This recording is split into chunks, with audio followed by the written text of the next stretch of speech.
வணக்கம். Welcome to TNPSC Sarkar. So நமக்கு next year 2025 group 4 வந்து எக்ஸாம் வரப்போகுது. குரூப் 4 மட்டும் இல்லை, குரூப் 2 குரூப் 1 எல்லா எக்ஸாமும் வரப்போகுது. ஸோ இந்த வருஷம் என்னால் கரெக்டாக ப்ரிப்பேர் பண்ண முடியல, தமிழ் வந்து டஃப்பாக கேட்டுட்டாங்க, ஸோ குரூப் 4 வந்து அச்சீவ் பண்ண முடியல அப்படின்னு நினைக்கிறவங்க ஸோ இந்த வீடியோஸ் வந்து நீங்கள் ஃபாலோ பண்ண ஸ்டார்ட் பண்ணிடுங்க. ஏன்னா நம்ம குரூப் 4க்கு தமிழ் வந்து ஃபுல்லாக பார்க்க போகிறோம். ஸோ தமிழில் வந்து ஓல்டு புக் நியூ புக் ரெண்டுத்தையுமே வந்து நம்ம அதுக்கு கம்ப்ளீட் பண்ண போகிறோம். ஸோ அந்த வகையில் ஃபஸ்ட்டு ஓல்டு புக் வந்து ரீட் அவுட் பண்ணிட்டு அதுக்கப்புறம் நியூ புக் வந்து நம்ம பார்க்கலாம். ஸோ ஓல்டு புக்கில் ஃபஸ்ட்டு 6th நம்ம ஸ்டார்ட் பண்ணலாம். 6th டேர்ம் 1 ஓகேங்களா. டேர்ம் 1 ஃபஸ்ட்டு இயலாக இருக்கக்கூடியது வந்து திருவருட்பா தான் நமக்கு வந்து ஃபஸ்ட்டு கொடுத்துருக்காங்க. ஸோ நம்ம வீடியோக்குள்ளே போயிடலாம். திருவருட்பா இந்த பாட்டெலாம் எழுதினது யார் அப்படின்னா ராமலிங்க அடிகளார். ஓகேங்களா. இவரை தான் நம்ம வந்து வள்ளலார் அப்படின்னு வந்து சொல்லுவோம். ஸோ ராமலிங்க அடிகளார் என்ன சொல்லியிருக்காரு அப்படின்னா, கண்ணில் கலந்தான், கருத்தில் கலந்தான், என் எண்ணில் கலந்தே இருக்கின்றான், பண்ணில் கலந்தான், என் பாட்டில் கலந்தான், உயிரில் கலந்தான், கருணை கலந்து. ஸோ அதாவது இறைவன் வந்து அவரோட கண்ணில் இருக்கிறார், அவரோட கருத்தில் அப்படின்னா அவரோட எண்ணத்தில் இருக்கிறார், எண்ணில் அவரோட சிந்தனை எண்ணம் எல்லாத்துலேயுமே இருக்காரு, பண்ணில் அண்ட் பாட்டில். ஸோ பாட்டோட இசை இந்த ரெண்டுத்துலேயுமே வந்துட்டு இறைவன் வந்து இருக்காரு. ஸோ அவரோட உயிரிலும் வந்து கருணை கலந்து இருக்கிறார் அப்படின்னு வந்து ராமலிங்க அடிகளார் வந்து குறிப்பிட்டிருக்காரு. ஸோ பாட்டோட பொருள் அப்படிங்கிறது இதுதான். ஸோ ஆசிரியர் குறிப்பு அப்படின்னு பார்த்துட்டோம்னா, ராமலிங்க அடிகளாரை நம்ம என்னன்னு சொல்றோம், திருவருட்பிரகாச வள்ளலார் அப்படின்னு வந்து சொல்றோம். சரி. ஸோ ராமலிங்க அடிகளாரோட சிறப்பு பெயர் வந்து திருவருட்பிரகாச வள்ளலார். இது எல்லாருக்குமே தெரியும்.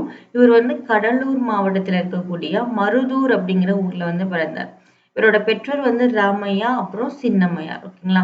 ஸோ இவர் எழுதின முக்கியமான புத்தகங்கள் அப்படின்னு பார்த்தா ஜீவ கருண்ய ஒழுக்கம், மனுமுறை கண்ட வாசகம், இந்த 2 நூல்களுமே இவர் எழுதின நூல்கள். இவரோட பாடல்கள் எல்லாத்தையுமே வந்து தொகுத்து எப்படி நம்ம வழங்கியிருக்கோம்னா திருவருட்பா அப்படிங்கிற தலைப்புல தொகுத்து நம்ம வந்து நமக்கு பாடலா வந்து கொடுத்துருக்காங்க. சரி, இவரோட முக்கியமான விஷயங்கள் என்னென்னலாம் பண்ணியிருக்காரு அப்படின்னு பார்த்துட்டோம்னா, சமரச சன்மார்க்க நெறியை வழங்கியவர் வந்து வள்ளலார் தான். ஓகேங்களா. அதே மாதிரி எல்லா மக்களோட அல்லது எல்லா மத மக்களோட நல்லிணக்கத்தையும் வந்து சன்மார்க்க சங்கம், ஸோ அந்த சங்கத்தை வந்து நிறுவி எல்லா மதங்கள் சார்ந்த மக்களுக்கான ஒரு நல்லிணக்கத்தை வந்து கொண்டு வந்தவர். சரிங்களா. ஸோ எல்லா மதமும் ஒண்ணுதான் அப்படிங்கிற ஒரு ஒரு சன்மார்க்க சங்கத்தை வந்து நிறுவியிருக்காரு. பசித்துயர் போக்குறதுக்காக அறச்சாலை வந்து அமைத்திருக்காரு.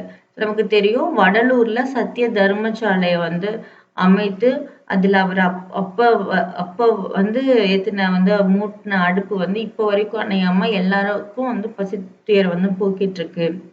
ஓகேங்களா. அதே மாதிரி அறிவு நெறி விளங்குறதுக்காக ஞான சபை அப்படிங்கிறதையும் அமைச்சிருக்காரு. ஓகேங்களா. ஸோ என்னென்ன அமைச்சிருக்காரு, சமரச சன்மார்க்க நெறியை வழங்கியவர் இவர் தான். சன்மார்க்க சங்கத்தை வந்து அமைச்சிருக்காரு, அறசாலை வந்து அமைச்சிருக்காரு, அதே மாதிரி ஞான சபையை வந்து அமைச்சிருக்காரு. ஓகேங்களா. வடலூர்ல சத்திய தர்மசாலையில அன்னைக்கு முன்ன அனுப்பி இன்னைக்கு வரைக்கும் அணையாம எல்லாரோட பசியையும் வந்து போக்கிட்டு இருக்கு, எல்லாருக்கும் உணவு வந்து வழங்கப்பட்டுட்டு வருது. சரியா. இவரோட காலம் வந்து அக்டோபர் 5 பிறந்திருக்காரு 1823. ஓகேங்களா. ஸோ 1874 இவர் வந்து இறந்து போயிட்டார். ஓகேவா. ஸோ இவரோட பாடல்கள் எல்லாமே தொகுக்கப்பட்டு திருவருட்பா அப்படின்னு சொல்லிட்டு வழங்கப்படுது. இப்போ மாதிரி வினாக்கள் வந்து பார்க்கலாம். ராமலிங்க அடிகளார் டேஸ் எனும் ஊரில் பிறந்தார். ஸோ எங்க பிறந்தாரு, கடலூர் மாவட்டத்தில் இருக்கக்கூடிய மருதூர்ல பிறந்தாரு.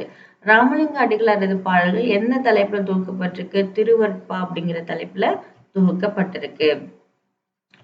அடுத்து திருக்குறள் வந்து கொடுத்திருக்காங்க. ஸோ இதுல வந்து அன்புடைமை, அன்பிற்கும் உண்டு அடைக்கும் தாள் ஆர்வலர் புன்கண்ணீர் பூசல் தரும். ஸோ இதுல வந்து ஒருத்தரோட அன்பு வந்து எப்படி வெளிப்படும், நம்ம வந்து யார் மேல அன்பு அதிகமா வச்சிருக்கோமோ அவங்க ஒரு கஷ்டத்துல இருக்காங்க அப்படின்னா நம்ம வந்து ஆட்டோமேட்டிக்கா அழுக ஆரம்பிச்சிருவோம் அவங்க படுற கஷ்டத்தை பார்த்து. ஸோ அதுதான் வந்துட்டு அன்பு வந்து கண்ணீராக வெளிப்படும் அப்படின்னு வந்து வள்ளுவர் வந்து சொல்லியிருக்காரு. இதுல ஆர்வலர் அப்படின்னா அன்புடையவர் அப்படின்னு அர்த்தம். புன் கண்ணீர் அப்படின்னா துன்பம் கண்டு பெருகக்கூடிய கண்ணீர். பூசல் தரும் அப்படின்னா வெளிப்பட்டு நிற்கும் அப்படின்னு சொல்லிட்டு மீனிங். அன்பிலார் எல்லாம் தமக்குரையார், அன்புடையார் என்பும் உரியர் பிறருக்கு. ஸோ அன்பு இல்லாதவங்க வந்து எல்லா பொருளையுமே எனக்கு அப்படின்னு சொல்லி வச்சுப்பாங்க. அதாவது மத்தவங்களுக்கு எந்த பொருளையும் தர மாட்டாங்க. பட் அன்புடையறவங்க வந்து அவங்களுக்காக என்ன வேணாலும் தருவாங்க. தன்னோட உடல், பொருள், ஆவி அப்படிங்கிற எல்லாத்தையுமே வந்து குடுப்பாங்க. ஸோ இந்த இடத்துல என்பு அப்படிங்கிறது எலும்பு. பட் என்பு முறியற் பிறருக்கு அப்படிங்கும்போது எலும்பு எலும்பு மத்தவங்களுக்கு குடுப்பாங்க அந்த மீனிங் கிடையாது. தன்னுடைய எல்லாத்தையுமே குடுப்பாங்கன்னு தான் மீனிங். உடல், பொருள், ஆவி எல்லாத்தையுமே வந்து அந்த அன்புக்காக குடுப்பாங்க அப்படிங்கிறது தான் மீனிங். பட் என்பு அப்படின்னா எலும்பு. ஓகேங்களா? அன்போடு இயைந்த வழக்கென்ப ஆருயிருக்கு என்போடு இயைந்த தொடர்பு. ஸோ எப்படி வந்து உடம்போடு உயிர் வந்து இணைஞ்சே இருக்கு, அதே மாதிரி வாழ்க்கை நெறியோடு அன்பு வந்து இணைஞ்சிருக்கு. ஸோ ஒருத்தர் வந்து ஒரு முழுமையான வாழ்க்கை நெறிய வந்து கடைப்பிடிச்சு வாழணும் அப்படின்னா, அவர் கண்டிப்பா அன்போடு தான் வாழணும். மத்தவங்களுக்கு அன்பு காட்டணும் அப்படின்னு. ஸோ வழக்கு அப்படின்னா வாழ்க்கை நெறி, ஆருயிர் அப்படின்னா அருமையான உயிர், என்பு அப்படின்னா எலும்பு. ஓகேங்களா?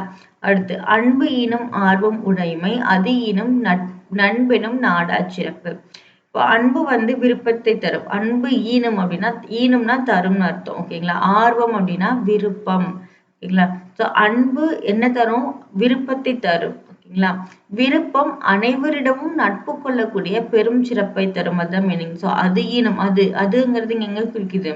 ஆர்வத்தை குறிக்குது. ஸோ இந்த ஆர்வம் அப்படிங்கிறது எதை கொடுக்கும்னா, நண்பு அப்படின்னா நட்பு. நட்பு அப்படிங்கிற ஒரு பெரும் சிறப்பை வந்து நமக்கு கொடுக்கும். சரிங்களா? அடுத்து வந்து அன்புற்று அமைந்த வழக்கென்ப பாருங்க. அன்புற்று அமர்ந்த வழக்கு என்ப வையகத்து இன்புற்றார் எய்தும் சிறப்பு. ஸோ அன்போடு பொருந்திய வாழ்க்கை நெறியை கடைப்பிடிக்கிறவங்க வந்து உலகத்துல மகிழ்ச்சியுடையவங்களா இருப்பாங்க. ஸோ அன்புற்று அமர்ந்த வழக்கு வழக்கு அப்படின்னா என்னது? வாழ்க்கை நெறி. வழக்குனா வாழ்க்கை நெறி அப்படின்னு சொல்லி பார்த்தோம்னா, வையகத்து அப்படின்னா உலகத்து. சரிங்களா? ஸோ உலகத்துல இருக்கக்கூடியவங்கள்ல மகிழ்ச்சி உடையவங்க யாரு அப்படின்னா, இன்புற்றார் அப்படின்னா மகிழ்ச்சி உடையவங்க யாரு அப்படின்னா, அன்போடு பொருந்திய வாழ்க்கை வாழ்றவங்க தான் உலகத்திலே மகிழ்ச்சியானவங்க. ஓகேங்களா? அடுத்து அறத்திற்கே அன்பு சார்பு என்பர் அறியார், மரத்திற்கும் அஃதே துணை. மரம் அப்படின்னா வீரம். ஸோ அன்பா இருக்கிறவங்கலாம் சண்டை போட மாட்டாங்க அப்படி சொல்லுவாங்க இல்லையா? வீரமா இருக்க மாட்டாங்க. ஸோ வீரமான்னா சண்டை போடணும், கோவமா சண்டை போடுறது தான் வீரம். ஸோ அது வந்து தப்பு. ஆக்சுவலா வீரம் அப்படின்னா என்னன்னா, வீரத்திற்கும் வந்து அன்பு தான் அடிப்படை அப்படின்னு வந்து சொல்றாங்க. ஓகேங்களா? ஸோ நம்ம போர் தர்மத்துல வந்து ஒண்ணு இருக்கு. எதிரி கிட்ட எந்த ஆயுதமும் இல்ல அப்படின்னா, அவன வந்து தாக்கக்கூடாது. அதே மாதிரி எதிரி வந்து பலவீனமா இருக்காங்கன்னா, அவங்க கூட சண்டை போடக்கூடாது. ஸோ இதெல்லாம் வந்து போர் நெறி. ஸோ அந்த நெறிக்கும் வந்துட்டு அந்த போர் அதுதான் வீரமே அப்படிங்கிற மாரி சொல்றாங்க. ஸோ பலவீனமானவங்கள தாக்கக்கூடாது. அதுதான் உண்மையான வீரம். அப்ப இந்த வீரத்துக்கும் வந்து அன்பு தான் அடிப்படை அப்படின்னு சொல்லப்படுது. ஓகேங்களா? அடுத்து என்பில் அதனை வெயில் போல காயுமே அன்பில் அதனை அறம். என்பில் அதனை அப்படின்னா எலும்பு இல்லாத உயிர்கள். என்புனா எலும்புன்னு நம்ம பார்த்துட்டோம். அப்ப என்பில் அதனை அப்படின்னா என்பு இல்லாதது அப்படின்னு தான் மீனிங் இந்த. அப்ப எலும்பு இல்லாதது என்னன்னா புழு பூச்சி. ஓகேங்களா? ஸோ புழு பூச்சிகளை வந்து வெயில் எப்படி வந்து வெயில்ல போனா அது துடிச்சு இறந்து போயிடும். ஸோ ரொம்ப வெயிலோட தாக்கத்தை என்னால தாங்கவே முடியாது. அதே மாதிரி தான் அன்பு இல்லாத உயிர்களையும் வந்து அறம் அப்படிங்கிறது வருத்தி அழிக்கும். அன்பகத்து இல்லா உயிர் வாழ்க்கை வன்பார்க்கன் வற்றல் மரம் தளிர்த்தற்று. அன்பு இல்லாம நம்ம வாழ்றது வந்து எப்படி இருக்கும் அப்படின்னா, வன்பார்க்கன். அதாவது பாலைவனத்துல இருக்கக்கூடிய மரம். சரிங்களா? ஸோ பாலைவனத்தில் இருக்கக்கூடிய மரம் வந்து எப்படி வந்து தளிர்க்காம வாடி போயிருக்குமோ, அதே மாதிரி தான் நெஞ்சில் அன்பு இல்லாத மனிதர்களோட வாழ்க்கை வந்து தளிர்க்காது. சரிங்க பாருங்க. அன்பகத்து அப்படிங்கிறத எப்படி பிரிக்கிறோம்? பிரித்தெழுதுக ரொம்ப ரொம்ப முக்கியம். நான் ஈஸியா தானே இருக்கு அப்படின்னு சொல்லிட்டு ஒரு ஆப்ஷன போட்டு வந்துருவோம். பட் அதுதான் வந்து தப்பா இருக்கும். ஓகேங்களா? ஸோ நீங்க வந்து எக்ஸாம்லாம் அட்டெண்ட் பண்ணும்போது இந்த பிரித்தெழுதுகளுக்கெல்லாம் கொஞ்சம் யோசிச்சு ஆன்சர் பண்ணுங்க. டக்குன்னு பார்த்த உடனே ஆன்சர் பண்ணிடாதீங்க. ஓகே. அன்பகத்துனா அன்பு கூட்டல் அகத்து கூட்டல் இல்லா. ஓகேங்களா? அன்பகத்து இல்லா அப்படிங்கிறத இப்படிதான் பிரிக்கணும். அன்பு உள்ளத்தில் இல்லாத அப்படின்னு மீனிங். வன்பார்க்கன் அப்படிங்கிறது பாருங்க. வன்பால் கூட்டல் கண்ணு. இந்த இரு வந்து நமக்கு பிரிக்கும் போது இல்லாகுது. ஓகேங்களா? ஸோ வன்பால் கூட்டல் கண். ஸோ அதாவது பாலை நிலத்தில் அப்படின்னு அர்த்தம். தளிர்த்தற்று அப்படின்னா தளிர்த்து கூட்டல் அற்று அப்படின்னு. தளிர் கூட்டல் தற்றுன்னு பிரிக்கக்கூடாது. தளிர்த்து கூட்டல் அற்று அப்படின்னு பிரிக்கணும். அடுத்து வற்றல் மரம், இது வாடிய மரம் அப்படின்னு மீனிங். அடுத்து பாருங்க, புறத்துறுப்பு எல்லாம் எவன் செய்யும் யாக்கே அகத்துறுப்பு அன்பிலவருக்கு. ஸோ புறத்துறுப்பு எல்லாம், ஸோ புறத்துறுப்பு அப்படின்னா என்னது? கை கால் முதலிய உடல் உறுப்புகள், சரிங்களா? ஸோ புறத்துறுப்பு எல்லாம் எவன் செய்யும் யாக்கே அகத்துறுப்பு, அகத்துல அன்பு இல்லாதவங்களுக்கு வெளியில எல்லா உறுப்புகளும் இருந்து என்ன பயன்? ஒரு பயனும் இல்லை அப்படின்னு வள்ளுவர் சொல்றாரு, ஓகேங்களா? புறத்துறுப்புனா உடல் உறுப்புகள், எவன் செய்யும் அப்படின்னா என்ன பயன் அப்படின்னு அர்த்தம். அகத்துறுப்பு அப்படின்னா மனத்தின் உறுப்பு, அதாவது அன்பு. அடுத்து லாஸ்ட் திருக்குறள், அன்பின் வழியது உயிர்நிலை அஃதிலர்க்கு என்புதொல் பொறுத்த உடம்பு. ஸோ இது எல்லாருக்குமே தெரியும், அன்பு செய்வதுதான் உடம்பில் உயிர் இருப்பதற்கு அடையாளமே. அன்பு இல்லாதவங்களுக்கு வந்து அது வெறும் எலும்பும் தோலும் மூடப்பட்ட ஒரு ஒரு உடல், அவ்வளவுதான். ஸோ அதை வந்து உயிர் இருக்கிறதா வந்து நம்ம வந்து கருதக்கூடாது. யார் வந்து அன்பா இருக்காங்களோ அவங்களோட உடம்புல தான் வந்து உயிர் இருக்கு அப்படிங்கிற மீனிங், ஓகேங்களா? ஸோ இப்போ வள்ளுவரை வந்து பத்தி பார்த்துடலாம். நமக்கு தெரியும், திருக்குறள் எழுதினது திருவள்ளுவர் தான். இவர் வந்து கிமு 31ஆம் நூற்றாண்டுல பிறந்தவர். சரினா திருக்குறள் அப்படிங்கிறது வந்து நமக்கு வந்து 17 கீழ்கணக்கு நூல்ல வரும் இல்லையா? ஸோ 17 கீழ்கணக்குனா என்ன, 17 மேல்கணக்குன்னா என்ன? இப்போ 17 மேல்கணக்கு அப்படிங்கிறது வந்து இந்த 10 பாட்டும் 8 தொகையும் தான் 17 மேற்கணக்கு நூல்கள் அப்படின்னு சொல்லுவோம். ஸோ இதெல்லாம் சங்க காலத்துக்கு முன்னாடி எழுதப்பட்ட நூல்கள். சங்கம் மருவிய காலத்துல எழுதப்பட்ட நூல்கள் தான் இந்த 17 கீழ்கணக்கு நூல்கள். அப்போ திருக்குறள் அப்படிங்கிறது வந்து சங்கம் மருவிய காலத்துல எழுதப்பட்ட ஒரு நூல் இல்லையா? சோ சங்கம் மருவிய காலத்திலே இவ்வளவு அறநெறியோட நூல்கள் வந்து எழுதியிருக்காங்கன்னா, அப்போ அந்த சங்க காலத்துக்கு முன்னாடி எழுதப்பட்ட நூல்கள்லாம் எப்படி இருக்கும் அப்படின்னு யோசிச்சு பாருங்களேன். சரி, நமக்கு வந்து நம்ம யூனிட் 8 அப்படின்னு ஒண்ணு இருக்கு ஜிஎஸ்ல. அந்த யூனிட் 8ல வந்து நம்ம படிப்போம். சங்க காலத்துல வந்து படிப்போம். ஸோ அப்போ வந்து நீங்க உங்களுக்கு தெரிஞ்சிருக்கும். தெரியாதவங்க தெரிஞ்சுக்கோங்க. ஸோ தமிழ் வந்து முச்சங்கம் வந்து வளர்க்கப்பட்டது.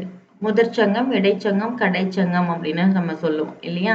ஸோ அந்த முதற்சங்கம் வந்து நமக்கு கபாடபுரத்துல சாரி குமரி கண்டத்துல இருக்கக்கூடிய ஒரு பகுதியில வந்து முச்சங்கத்துல முதல் சங்கம் வந்து வச்சு வளர்த்திருப்பாங்க.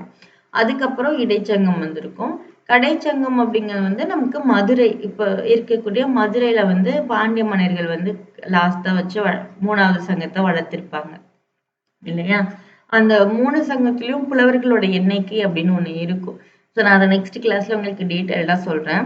அதுல பெண்பார் புலவர்கள் இருப்பாங்க, ஆண்பார் புலவர்களும் இருப்பாங்க. இந்த சங்கம் மருவிய காலம் அப்படிங்கிறது என்னன்னா, இந்த சேர சோழ பாண்டிய மன்னர்கள்லாம் வந்துட்டு அவங்களோட ஆட்சி காலம் முடிஞ்சு அடுத்து களப்பிரர்கள்னு ஸ்டார்ட் ஆவாங்க. இந்த களப்பிரர்கள் காலத்துல தான் வந்து 17 கீழ்கணக்கு நூல்கள் அப்படிங்கிறதுல பெரும்பாலான நூல்கள் வந்து எழுதப்பட்டிருக்கும். ஓகே. என்னோட ஆச்சரியம் என்ன அப்படின்னா, இப்போ 17 கீழ்கணக்கு நூல்கள்ல, அதாவது ஜாதி இல்லாத, மதம் இல்லாத, கடவுள் பத்தி எந்த விதத்திலும் குறிப்பிடப்படாத ஒரு பெர்ஃபெக்டான எல்லா மதத்தவரும் ஃபாலோ பண்ணக்கூடிய ஒரு நூல் வந்து தமிழ்ல வந்து எழுதியிருக்காங்க அப்படின்னா, 17 மேற்கணக்குல இருக்கக்கூடிய நூல்கள் இருக்குல்ல, அதுலயும் வந்து அறம் நூல்கள் வந்து இருக்கு, சரியா? இப்ப அந்த அறநூல்கள்லாம் வந்து எப்படி எழுதப்பட்டிருக்கும்னு யோசிச்சு பாருங்களேன். ஸோ அதோட வாழ்க்கை தத்துவம் அப்படிங்கிறது எந்த அளவுக்கு இருக்கும்? அப்ப அவங்களோட மைண்ட் செட்லாம் எப்படி இருக்கும்? அந்த காலத்துல எப்படி வாழ்ந்திருப்பாங்க? அப்படின்னு இருக்கும்போது எனக்கு ரொம்ப ஆச்சரியமா இருக்கு.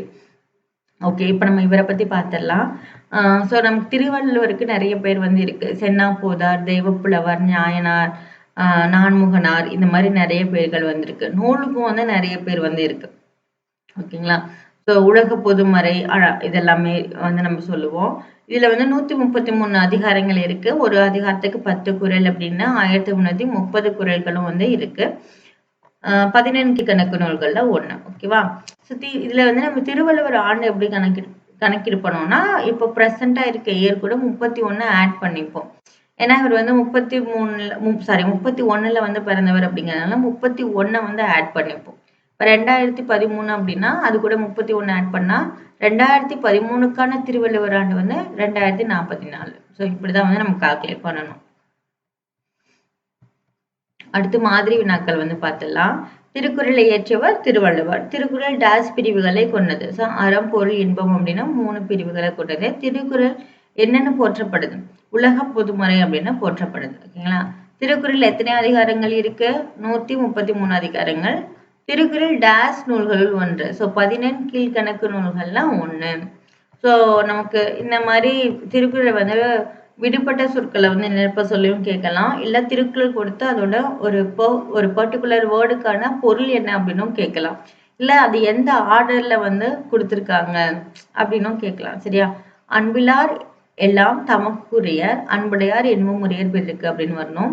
என்பில் அதனை வெயில் போல காயுமி, அன்பில் அதனை அறம் அப்படின்னு வரணும். ஓகேவா? அடுத்து என்ன கொடுத்துருக்காங்கன்னா தமிழ் தாத்தா உவேசா.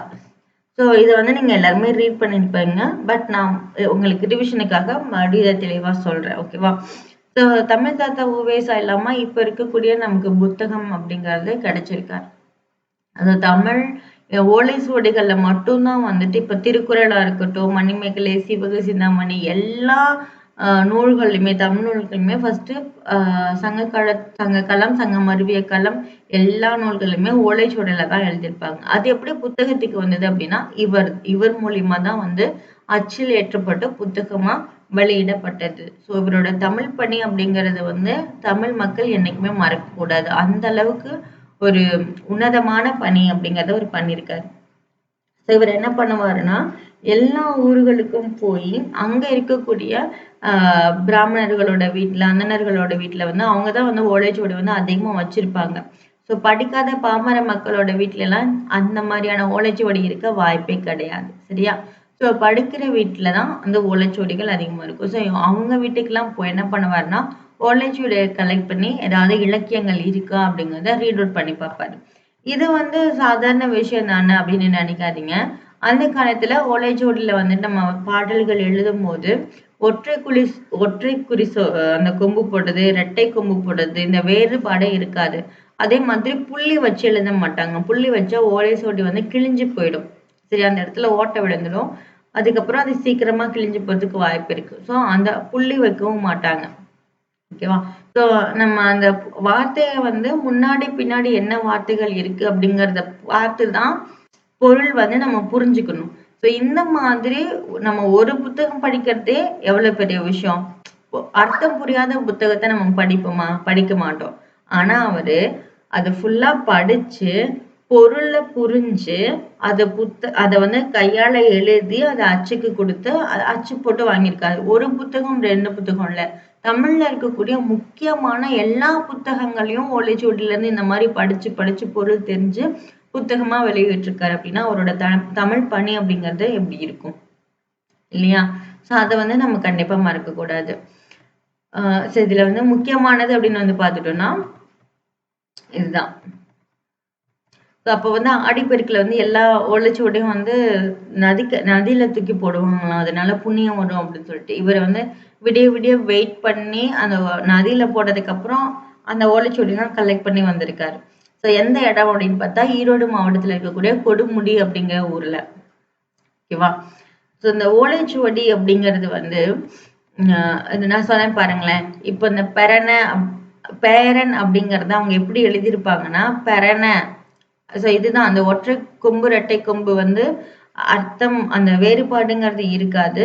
அதே மாதிரி இன்னுக்கு மேல புள்ளியும் வச்சிருக்க மாட்டாங்க. இப்ப இந்த பெரண அப்படிங்கிற சொல்ல வந்து நம்ம பேரன் அப்படின்னும் புரிஞ்சுக்க முடியும், பேரண அப்படின்னும் புரிஞ்சுக்க முடியும். ஸோ இதை வந்து எப்படின்னா இதுக்கு முன்னாடி என்ன சொல்லிருக்கு பின்னாடி என்ன சொல்லிருக்கு அப்படிங்கறத பார்த்துதான் அந்த வரியோட முழு அர்த்தத்தை வந்து நம்ம தெரிஞ்சுக்க முடியும். ஓகேங்களா? ஸோ இவருக்கான அந்த தமிழ் பணிக்கு ஒரு எடுத்துக்காட்டு சொல்லலாம் அப்படின்னு பார்த்துட்டோம்னா குறிஞ்சிப்பாட்டு அப்படிங்கிற நூல்ல வந்துட்டு 99 வகையான பூக்களோட பெயர்கள் வந்து குறிப்பிடப்பட்டிருக்கு. ஸோ அதுல வந்து 96 பூவோட பெயர் வந்து அவர் கண்டுபிடிச்சிட்டாரு. 3 பூவோட பெயர் வந்து இருக்கிறதுக்கான ஓலைச்சுவடி வந்து இவர்கிட்ட இல்லை. அந்த ஓலைச்சுவடி வேற யாருக்கிட்டையாவது இருக்கான்னு ஊரா தேடுறாரு. அதை வந்து ஆக்சுவலியே பதிப்பேற்றல அது வரைக்கும். ஸோ அதை வந்து ஸ்டாப் பண்ணி வச்சுட்டாரு. அதுக்கப்புறம் அந்த 3 பூக்களோட பேர் தெரிஞ்சதுக்கு அப்புறம் தான் அதை நிவர்த்தி பண்ணி அந்த அச்சுக்கு வந்து கொடுத்துருக்காரு. ஸோ ஒரு புக்கை வந்து நம்ம ரிலீஸ் பண்ணோம் அப்படின்னா அதை வந்து எந்த அளவுக்கு பெர்ஃபெக்ட்டா அந்த இலக்கியம் அப்படிங்கிறத வந்து கம்ப்ளீட் பண்ணணும் அப்படிங்கிறது இவருக்கு தெரிஞ்சிருக்கு இல்லையா? ஸோ இப்ப நம்மளா இருந்தா என்ன பண்ணுவோம்? அது கூட இன்னும் 2, 3 பூ தானே நமக்கு தெரிஞ்ச ஒரு 3 பூ உள்ள சொருகு அப்படின்னு சொல்லிட்டு நம்ம அந்த புக்க வந்து நம்ம ரிலீஸ் பண்ணியிருப்போம். பட் இவர் அப்படி பண்ணல. அந்த அந்த அந்த குறிஞ்சிப்பாட்டுல என்ன அந்த ஆசிரியர் சொல்லியிருக்காரு, அது முழுமையா வந்து மக்களுக்கு போய் சேரணும் அப்படிங்கிறதுல தெளிவா இருந்திருக்காரு. ஸோ இப்ப நம்ம ஓலைச்சுவடி பத்தி பார்த்துட்டு இருக்கோம். அப்ப தமிழ்நாட்டில எந்தெந்த இடங்கள்ல வந்து ஓலைச்சுவடிகள் வந்து பாதுகாக்கப்படுது அப்படின்னா, கீழ்த்திசை சுவடிகள் நூலகம். இது வந்து அ கொஞ்சம் பழமையான நூலகம் அப்படின்னு சொல்லலாம். ஓகேங்களா? ஸோ இது வந்து எப்ப ஸ்டார்ட் பண்ணியிருக்காங்கன்னா, 1869ல இந்த கீழ்த்திசை சுவடிகள் நூலகம் அப்படிங்கிறது ஸ்டார்ட் பண்ணாங்க. ஸோ லட்சக்கணக்கான ஓலை சுவடிகள் வந்து பாதுகாக்கப்படக்கூடிய முக்கியமான நூலகம் அப்படின்னு கேட்டா, சென்னையில இருக்கக்கூடிய கீழ்த்திசை சுவடிகள் நூலகம். பேர்லயே பாருங்க சுவடிகள் நூலகம் அப்படின்னு இருக்கு. ஸோ நெறைய ஓலைச்சுவடிகள் வந்து இங்க பாதுகாக்கப்படுது. அடுத்து அரசு ஆவண காப்பகம். கண்டிப்பா ஆவண காப்பகத்துல பழைய நூல்கள் எல்லாமே வந்து பாதுகாப்பா வைக்கப்படும். ஓகேங்களா? அடுத்து உலக தமிழ் ஆராய்ச்சி நிறுவனம். இது எப்ப ஸ்டார்ட் பண்ணாங்கன்னா, 1968ல வந்து ஸ்டார்ட் பண்ணாங்க. இதெல்லாம் நீங்க நோட் பண்ணி வச்சுக்கோங்க. ஏன் அப்படின்னா, நமக்கு சிலபஸ்ல நூலகம் அப்படிங்கிற டாபிக்கே வந்து குடுத்துருக்காங்க. ஓகேவா? ஸோ தமிழ்நாட்டில் இருக்கக்கூடிய எல்லா நூலகங்கள பத்தி நீங்க கண்டிப்பா தெரிஞ்சுக்கணும். அடுத்து சரஸ்வதி நூலகம். இது வந்து தஞ்சாவூர்ல இருக்கு. இது வந்து ஃபர்ஸ்ட் ஸ்டார்ட் பண்ணது வந்து 1531லயே வந்து ஸ்டார்ட் பண்ணியிருப்பாங்க. ஓகேங்களா? ஸோ அப்போ இருந்த மராத்திய மன்னர்கள் வந்து ஸ்டார்ட் பண்ணி அத வந்து பாதுகாத்துட்டு வந்திருப்பாங்க. நாயக்கர் காலத்திலயும் வந்து இருக்கும். ஓகேங்களா? அடுத்து 1615 சாரி 1515 அந்த வாக்குல வந்துட்டு மராத்தியர்களோட எழுச்சி பெற்று இருப்பாங்க. அதுக்கப்புறம் நாயக்க மன்னர்கள் வந்து வந்திருப்பாங்க. 1798ல 2ஆம் சரபோஜி அப்படிங்கிறவர் வந்திருப்பாரு. அவர் வந்து நிறைய நூட்கள வந்து மத்த ஊர்கள்ல இருந்து கலெக்ட் பண்ணி வந்து இந்த சரஸ்வதி நூலகத்துல வச்சு பாதுகாத்துட்டு வருவாரு. ஓகேங்க. அந்த 2ஆம் சரபோஜி அப்படிங்கிறவரு நிறைய நல்ல விஷயங்கள் வந்து பண்ணியிருப்பாரு. ஸோ அது என்ன அப்படிங்கிறத நீங்க ஹிஸ்டரி படிக்கும்போது தெரிஞ்சுக்கோங்க. ஓகேவா? ஸோ அடுத்து இவர் என்னென்ன நூல்கள் வந்து எழுதியிருக்காரு பதிப்பிச்சிருக்காரு அப்படின்னு பார்க்கலாம். 8 தொகையில 8 நூல்களையுமே பதிப்பிச்சிருக்காரு. 10 பாட்டுல 10யுமே பதிப்பிச்சிருக்காரு.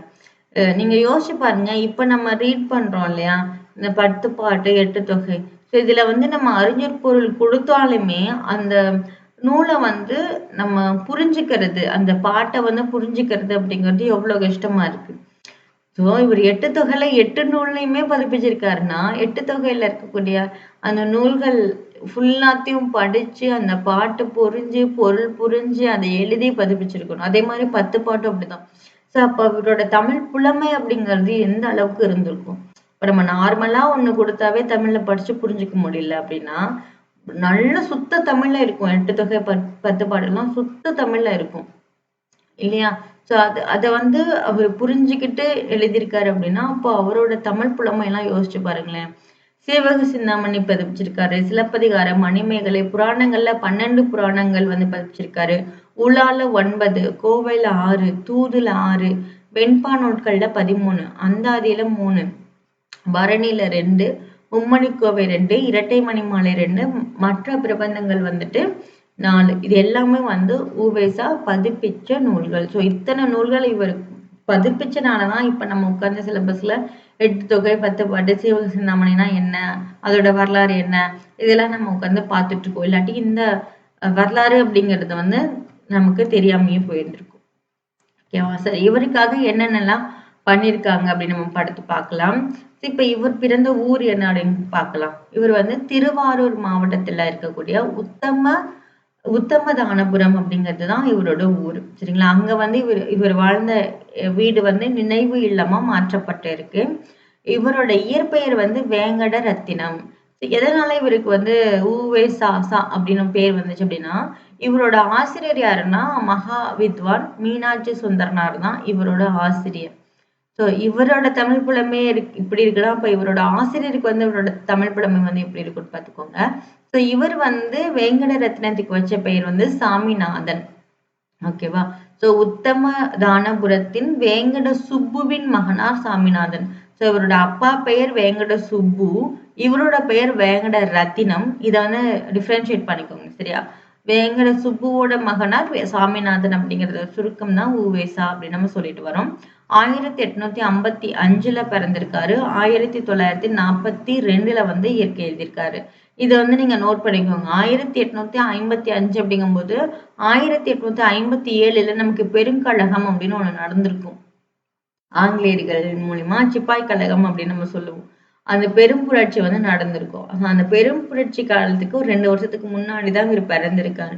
அப்போ இவரோட காலம் வந்து அந்த பெரும் புரட்சியில இருந்து யோசிச்சு பாருங்க. எல்லாரும் போராட்டம் அது இதுன்னு பயங்கரமா போயிட்டு இருக்க ஒரு காலத்துல இவர் வந்து தமிழ் பணி செஞ்சிருக்காரு. அப்ப தமிழ் மேல இவருக்கு எவ்வளவு ஆர்வம் இருந்திருக்கு அப்படிங்கிறது இது மூலயமா நமக்கு வந்து தெரிய வருது. ஓகேங்களா? சோ இவரோட வாழ்க்கை வரலாறு வந்து ஆனந்த விகடன் அப்படிங்கிற இதெல்லாம் என் சரிதம் அப்படிங்கிற பெயர்ல வெளியிட்டாரு. ஓகேங்களா? சோ இவரோட தமிழ் பணி வந்து இன்னும் முழுமையாகல.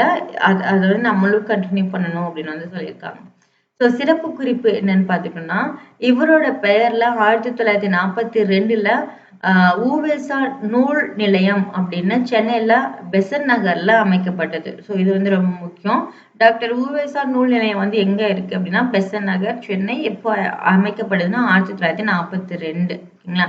அடுத்து இவரோட தமிழ் பணிகளை வந்து வெளிநாட்டு அறிஞர்களான ஜி.யு. போப், சூழியல் வின்சோன் இவங்க 2 பேருமே வந்து பாராட்டி இருக்காங்க. நடுவண் அரசு வந்து உவேசா அவர்களோட தமிழ் தொண்டனை பாராட்டி 2006 ஒரு சிறப்பு அஞ்சல் தலையை வந்து வெளியிட்டிருக்கு. ஸோ இதையும் வந்து நம்ம நோட் பண்ணிக்கணும். ஸோ இப்போ இதோட மாதிரி வினாக்கள் வந்து பார்த்துடலாம். பிரித்து எழுதுக. ஓலைச்சுவடி எப்படி பிரிப்போம்? ஓலை பிளஸ் சுவடி.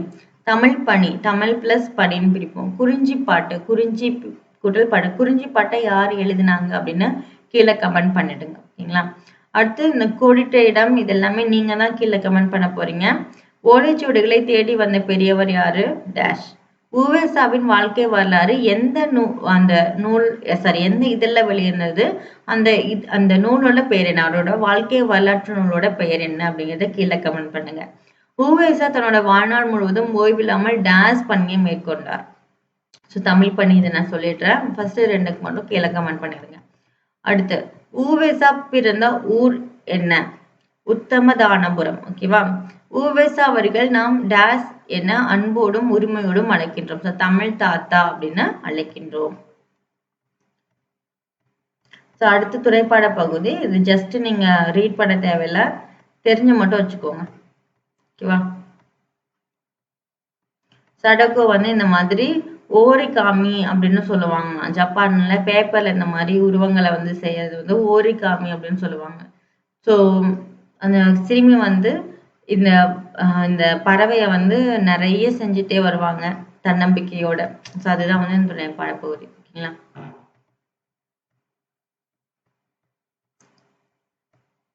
அடுத்து வந்து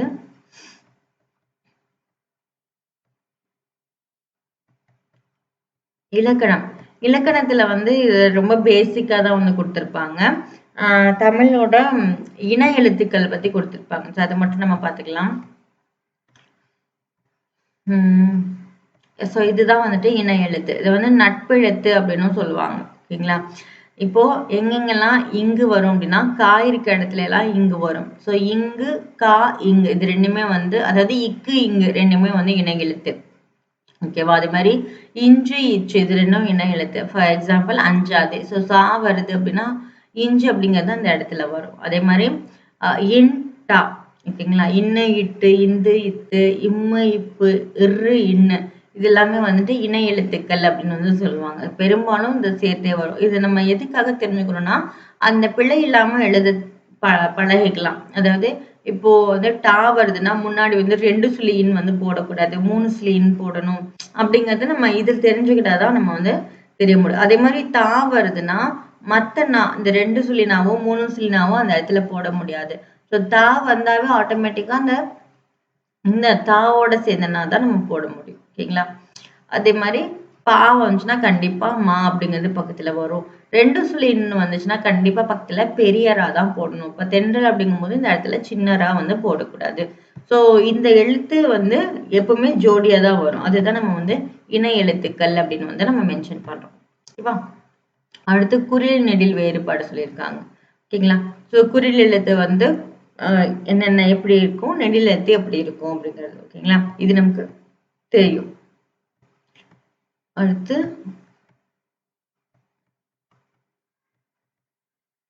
பிரித்தலும் சேர்த்தலும். ஓகேங்களா? பிரித்தெழுதுக நமக்கு ரொம்ப ரொம்ப முக்கியம். ஸோ அதனால தான் நான் சொல்றேன். இப்ப தமக்குரியர் அப்படிங்கிறது வந்து தமக்கு கூட்டல் உரியர் அப்படின்னு பிரிப்போம். அன்பீனும் அன்பு கூட்டல் ஈனும். நிழல் அருமை நிழல் கூட்டல் அருமை. ஓகேங்களா? இந்த மாதிரி நம்ம வந்து பிரிச்சு எழுதணும். ஓகேங்களா? இப்போ இத வந்து நீங்க கமெண்ட் பண்ணுங்க. வழக்கென்ப இத நம்ம எப்படி பிரிப்போம்? புறத்துறுப்பு அப்படிங்கிறது எப்படி பிரிப்போம்? தரம் இல்லை அப்படிங்கிறது எப்படி பிரிப்போம்? ஸோ கீழ வந்து மறக்காம கமெண்ட் பண்ணணும். இல்ல இது வந்து எதுக்காக கமெண்ட் பண்ண சொல்றேன் அப்படின்னா, நீங்க படிக்கிறதுக்கான ஆர்வத்த வந்து குடுக்கறதுக்காக தான். ஸோ மறக்காம கீழ கமெண்ட் பண்ணுங்க. ஸோ எப்படி சேர்த்து எழுதுவோம்? பருப்பு கூட்டல் உணவு பருப்புணவு, கரும்பு கூட்டல் எங்கே கரும்பெங்கே, அவன் கூட்டல் அழுதான் அவன் அழுதான், அவள் கூட்டல் எங்கே அவள் எங்கே. ஓகேவா? ஸோ இங்க பாருங்க. அமுதன் டேஸ் குடித்தான். இது வந்து குரில் நெடில் வேறுபாடு வந்து குடுத்துருக்காங்க. ஸோ பால் குடித்தான். தென்றல் பாடம் படித்தால், சிற்பி சிலை செதுக்கினான். கடையெழுவலர்கள் ஒருவர் பாரி, முகிலன் பாட்டி டேஸ் கூறுவார். கதை வந்து கூறுவார். அடுத்து வாழ்க்கை திறன் பயிற்சி நமக்கு தேவையில்ல. இதெல்லாம் வந்து ஸ்கூல் குழந்தைங்களுக்காக. ஓகேவா? நம்ம இலக்கணம் மட்டும் பார்த்துக்கிட்டா போதும். முயற்சி திருவினையாக்கும் அப்படின்னு கூறியவர் யாரு அப்படின்னா யாரு? திருவள்ளுவர். ஓகேங்களா?